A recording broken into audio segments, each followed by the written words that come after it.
Voyons maintenant une nouvelle façon de définir une droite. On va définir par un point toujours, il faut toujours un point d'origine, et il nous faut aussi un vecteur normal. Alors vecteur normal, c'est quelque chose de nouveau. Voyons voir un petit peu de quoi il s'agit.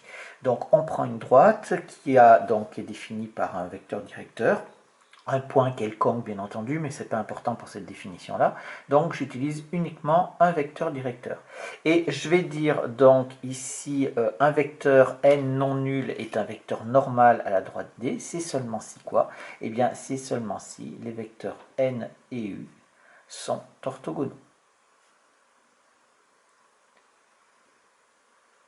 Voilà, donc normal, orthogonal. Donc qu'est-ce que je veux faire? Eh bien ici, je vais passer avec donc l'équerre et je vais donc faire un vecteur normal au vecteur u. Bien sûr, je peux le faire là, mais je peux le faire absolument n'importe où. Donc ici, par exemple, voilà, j'ai un vecteur ici, un vecteur n qui est normal à la droite D, puisque le vecteur n et le vecteur u sont orthogonaux. Une précision ici, c'est que si je prends n qui est un vecteur normal à la droite D, alors bien entendu, n'importe quel vecteur qui va être collinéaire à ce vecteur n va être également un vecteur normal à la droite D. Alors, quel que soit k, on a donc k fois le vecteur n est aussi un vecteur normal à la droite D. Donc ça veut donc dire que pour le vecteur normal, il y en a une infinité. D'accord? Nous, ce qui nous intéresse, c'est d'en avoir un. Alors, on va procéder un petit peu de la même manière qu'avec le vecteur directeur.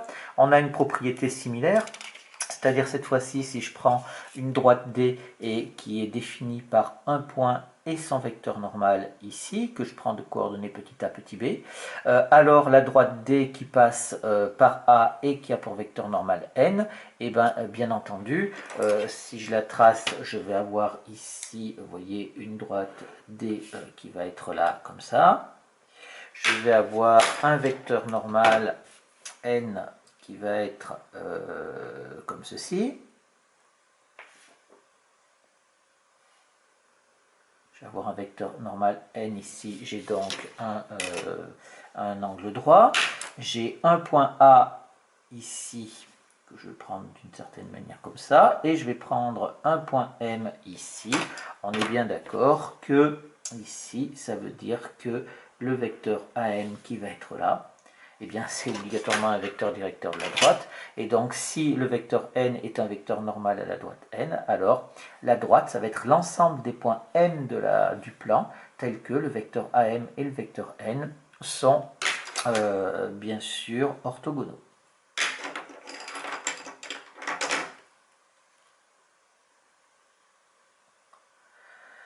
Donc voilà cette propriété-là. Donc faites attention, avec le vecteur directeur, c'est la collinéarité. Avec le vecteur normal, c'est l'orthogonalité.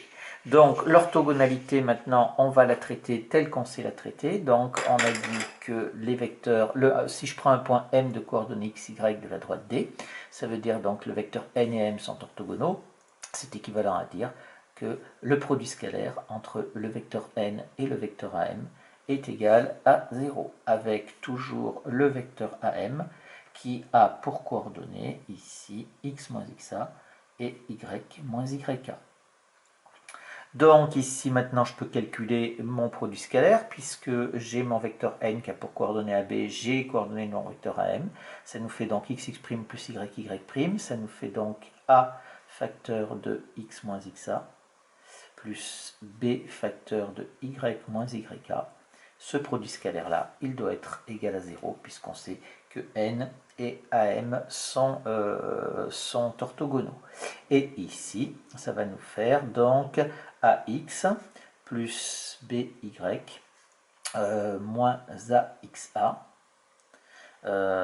moins byk, qui est égal à 0.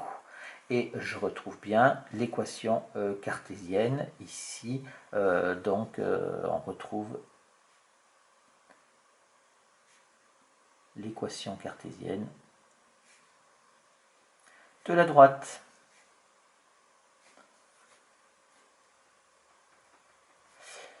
de la droite D. Ici, l'avantage, c'est que vous voyez que le coefficient devant x et le coefficient devant y, eh bien, ce sont exactement les coordonnées du vecteur n. La première coordonnée du vecteur n, c'est-à-dire du vecteur normal, c'est le coefficient multiplicateur de x. Et la deuxième coordonnée du vecteur normal, c'est le coefficient multiplicateur de y.